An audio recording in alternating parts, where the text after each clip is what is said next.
পুঁই পাতা দিয়ে চিংড়ি মাছের একদমই নতুন ধরনের ইউনিক রেসিপি শেয়ার করব তোমাদের সাথে। রেসিপিটা যেমন খুব কম সময়ের মধ্যে হয়ে যায়, তেমনই হাতে মাখা চিংড়ি মাছের এই রেসিপি খেতেও কিন্তু অপূর্ব স্বাদের হয়। গরম ভাতের সাথে এই রান্নাটা থাকলে আর অন্য কিচ্ছু দরকার হয় না। বন্ধুরা, অনেকভাবে তো রান্না করেছো চিংড়ি মাছ বা পুঁই শাক, তবে তোমাদের কাছে আমার অনুরোধ রইল একবার হলেও এইভাবে রান্না করে দেখো। তারপর আমায় কমেন্ট করে জানিও যে রেসিপিটা তোমাদের কেমন লাগলো। তাহলে চলো আজকে রেসিপি দেখে নেওয়া যাক। তবে কেউ স্কিপ করো না। স্কিপ করলে আমি কি পদ্ধতিতে রান্নাটা করলাম বা কখন কিভাবে কতটা মশলার ব্যবহার করলাম সেটা তোমরা মিস করে যাবে, তখন হয়তো খেতে এতটা ভালো হবে না। এখানে আমি প্রথমেই একদম কচি কচি দেখে বেশ কিছুটা পরিমাণে পুঁই পাতা কেটে নিয়েছিলাম। পাতার থেকে যে ছোট্ট ছোট্ট ডালগুলো ছিল ওগুলো কিন্তু শক্ত অংশ, সেদ্ধ হতে একটু সময় লাগে, এই জন্য কিন্তু এই ডাঁটাগুলো ফেলে দিতে হবে। এদিকে দেখো চিংড়ি মাছটা ভালোভাবে পুরো খোসা ছাড়িয়ে পরিষ্কার করে ধুয়ে নিয়েছি। মাছের মধ্যে স্বাদ অনুযায়ী লবণ দিয়ে মাখিয়ে রাখবো।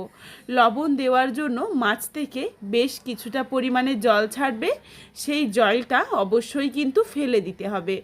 মাছটা রেস্টে রেখেই চলো কিছু মশলার পেস্ট বানিয়ে নিয়েছি মিক্সিং জারে দিয়েছি হাফ চামচ হলুদ সর্ষে আর হাফ চামচ রাই সর্ষে, দুই ধরনের সর্ষে মিশিয়ে 1 চামচ দিয়েছি।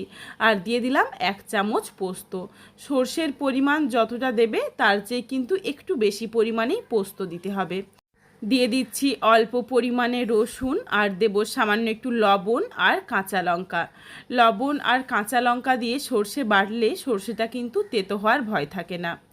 লবণ আর কাঁচা লঙ্কাটাও দিয়ে দিয়েছি। এরপর এই মশলাটাকে একদম মিহি করে পেস্ট করে নেব। এখানে আমি যেই পরিমাণে মাছ নিয়েছি তার পরিমাণ অনুযায়ী মশলার ব্যবহার করছি। এরপর তোমরা যদি কোনো কিছুর পরিমাণ কম বা বেশি করে নাও, সেই ক্ষেত্রে অবশ্যই মশলার পরিমাণটাও কম বা বেশি করে নিও। একদম দেখো মিহি করে মশলাটা বেটে রাখলাম। এরপর একটা প্লেটের মধ্যে প্রথমেই দিয়ে দিয়েছি ছোট ছোট সাইজের 2টো পেঁয়াজ কুচি। পেঁয়াজগুলোকে হাতে করে একটু খুলে নিয়েছি লেয়ারগুলো। তারপর দিয়ে দিলাম 1-2টোর মতো কাঁচা লঙ্কা কুচি। ঝালটা কিন্তু তোমরা নিজেদের স্বাদ মতো ব্যবহার করবে। আর এই রান্নাতে ঝালটা কিন্তু পুরোটাই কাঁচা লঙ্কারই হবে, এখানে আমি গুঁড়ো লঙ্কা ব্যবহার করব না। দিয়েছি মাঝারি সাইজের একটা টমেটো কুচি, স্বাদ অনুযায়ী লবণ, অল্প পরিমাণে হলুদের গুঁড়ো আর জিরের গুঁড়ো, সামান্য একটু দিয়েছি ধনের গুঁড়ো। ধনের গুঁড়োর পরিমাণটা কিন্তু খুবই অল্প থাকবে। এরপর সমস্ত গুঁড়ো মশলা লবণ দিয়ে ভালোভাবে টমেটো বা পেঁয়াজ এগুলোকে হাতে করে একটু মেখে নিচ্ছি। একটুখানি মেখে নিলে এগুলো একটু নরম হয়ে যাবে, তাহলে কিন্তু এগুলো থেকে অল্প অল্প করে জল ছাড়বে আর মশলাগুলোও ভালোভাবে টমেটো বা পেঁয়াজের মধ্যে ঢুকে যাবে। মেখে নিয়ে কিছুক্ষণের জন্য একটু রেস্টে রেখেছিলাম। তারপর দেখো এখানে যেই লবণ দিয়ে চিংড়ি মাছটা মেখে রেখেছিলাম সেটার জলটা ঝরিয়ে ভালোভাবে হাতে করে চেপে এর সাথেই দিয়ে দিচ্ছি।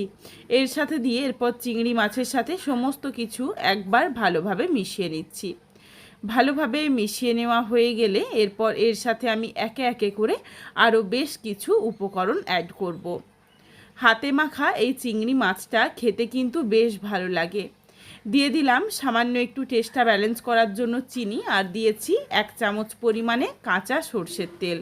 দিয়ে দিলাম বেটে রাখা মশলার পেস্ট। এখানে মশলাটা আমি যতটা সম্ভব কম জল দিয়ে বেটেছি। মিক্সিং জারে বাটলেও দেখো খুব বেশি কিন্তু জল দিইনি। তোমরা চাইলে অবশ্যই শিলনোড়াতে বেটে নিতে পারো, তাহলে আরও শুকনো শুকনো করে বাটা হবে। সমস্ত কিছু দিয়ে হাতে করে খুব ভালোভাবে মিশিয়ে নিয়েছি। মাখা হয়ে গেলে এই মাখাটাকে আবারও প্রায় 15 থেকে 20 মিনিটের জন্য রেস্টে রাখবো, যাতে এর মশলাগুলো ভালোভাবে চিংড়ি মাছের মধ্যে ঢুকে যায়। মনে হচ্ছিল যে হলুদের গুঁড়ো একটু কম হয়ে গেছে, এই জন্য আমি সামান্য একটু হলুদের গুঁড়ো দিয়ে আবারও হাতে করে ভালোভাবে মেখে নিয়েছি। কিছুক্ষণের জন্য রেস্টে রেখেছিলাম, তারপর ফেরত এসেছি। এরপর গ্যাসের ফ্লেম একদম লোতে রেখে কড়াইটা চাপিয়ে দিয়েছি। কড়াই কিন্তু গরম হওয়ার দরকার নেই, শুধুমাত্র গ্যাসটা অন হয়েছে। এই সময় সামান্য একটু হাফ চামচেরও কম পরিমাণে তেল দিয়ে ভালোভাবে কড়াইয়ের মধ্যে একটু লাগিয়ে নিয়েছি। লাগিয়ে নেওয়া হয়ে গেলে যেই পুঁই পাতাগুলো আমি কেটে ধুয়ে পরিষ্কার করে জল ঝরিয়ে রেখেছিলাম, সেই পুঁই পাতাগুলো নিচে ভালোভাবে বিছিয়ে নিচ্ছি। একটুখানি চারিদিকে ভালোভাবে ছড়িয়ে এইভাবে একটু মোটা করেই দিয়ে দেব, তার কারণ পুঁই পাতা তো খুব সহজেই নরম হয়ে যায়। একদম অল্প দিলে কি হবে, মাছটা তলাতে লেগে যাবে। এই জন্য মাছটা যাতে তলাতে না লাগে এই জন্য তলাটাই একটু মোটা করে বিছিয়ে দিয়েছি। ওপরটাতে কিন্তু খুবই অল্প পুঁই পাতা দেব। ভালোভাবে বেছানো হয়ে গেছে। এরপর ওপর থেকে যেই চিংড়ি মাছটা হাতে ভালোভাবে মশলার সাথে মেখে রেখেছিলাম সেই মাখাটা দিয়ে দিয়েছি। মাখাটা দেওয়ার পর ওপর থেকে দিয়ে দিলাম কয়েকটা চেরা কাঁচা লঙ্কা, কারণ এই রান্নাতে কাঁচা লঙ্কা আর কাঁচা সর্ষের তেলের গন্ধটাই কিন্তু সবচেয়ে বেশি ভালো লাগে। ওপর থেকে কাঁচা লঙ্কা দেওয়া হয়ে গেলে আবারও এখানে আমি 1 চামচের মতো সর্ষের তেল দিয়ে দেব। এখানে আমি চিংড়ি মাছ যখন মেখে রেখেছিলাম তখন কিন্তু অল্প তেল দিয়েছিলাম, এই জন্য আবারও এখন 1 চামচের মতো দিলাম। আবারও পরে কিন্তু আর 1 চামচ দেব কাঁচা সর্ষের তেল, তাহলে এর গন্ধটা ভালো আসবে। তেল দেওয়ার পরই ওপর থেকে দেখো আবারও পুঁই পাতাগুলো খুব ভালোভাবে ঢাকা দিয়ে দিয়েছি। ভালোভাবে ঢাকা দেওয়া হয়ে গেলেই এটা গ্যাসের ফ্লেম একদম লোতে করে ঢাকনা দিয়ে রান্নাটা হতে দেব। ফিরে এসেছি বেশ কিছুক্ষণ পর, প্রায় মিনিট 3 পর ফেরত এসেছি। দেখো সুন্দরভাবে পুঁই পাতাগুলো নরম হয়ে গেছে আর বেশ অনেকটা পরিমাণে জল ছেড়েছে। এই রান্নাতে কিন্তু 1 ফোঁটাও আর জলের ব্যবহার করা যাবে না। ঠিক এইভাবে করেই গ্যাসের ফ্লেম লোতে করে একদম ধিমি আঁচে বসে রান্নাটা হবে। গ্যাসের আঁচ বাড়িয়ে দিলেও কিন্তু পুড়ে যাবে। এইভাবে করেই যেটুকু জল ছাড়ছে চিংড়ি মাছ থেকে সেই জলটাকে খুব ভালোভাবে শুকিয়ে নেব, যতক্ষণ না অবধি এর থেকে তেলটা ছাড়তে শুরু করে। দেখো আমি হালকা করে একটু নেড়ে দেখিয়ে দিচ্ছি, এটা তো উল্টানো যাবে না, তার কারণ উল্টে দিলেই পুঁই পাতাগুলো খুলে যাবে।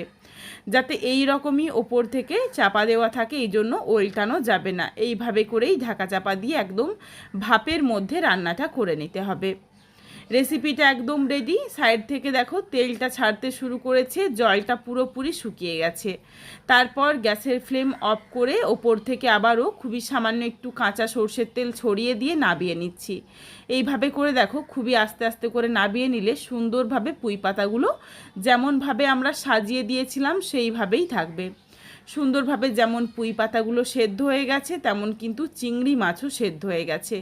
আর এই রান্নাটা কিন্তু খেতে দুর্দান্ত স্বাদের লাগে। বন্ধুরা অনেকভাবে তো চিংড়ি মাছ বা পুঁই শাক রান্না করেছো, তবে তোমাদের কাছে আমার অনুরোধ রইল একবার হলেও এইভাবে রান্না করে দেখো। এর স্বাদ কিন্তু কোনো দিন ভুলতে পারবে না। আর বাড়িতে রেসিপিটা বানিয়ে আমায় কমেন্ট করে জানাতে ভুলো না রেসিপিটা তোমাদের কেমন লাগলো। এই রেসিপিটা তোমাদের যদি ভালো লাগে তাহলে লাইক করো, শেয়ার করে বন্ধুদের দেখার সুযোগ করে দিও। তোমরা যদি আরও এই ধরনের নিত্য নতুন ঘরোয়া রেসিপি দেখতে চাও তাহলে অবশ্যই আমার চ্যানেলটিকে সাবস্ক্রাইব করে পাশে থাকা বেলটি অন করে অল নোটিফিকেশান অন করে দিও, যাতে আমার প্রত্যেকটা রেসিপির নোটিফিকেশান সবার প্রথমে তোমাদের কাছে পৌঁছে যায়। আবারও খুব তাড়াতাড়ি দেখা হচ্ছে নতুন কোনো এক ঘরোয়া রেসিপি নিয়ে। পরবর্তী রেসিপি দেখার আমন্ত্রণ রইল। পুরো ভিডিওটা দেখার জন্য অসংখ্য ধন্যবাদ। তাহলে আজকে আসি, সবাই ভালো থেকো, সুস্থ থেকো।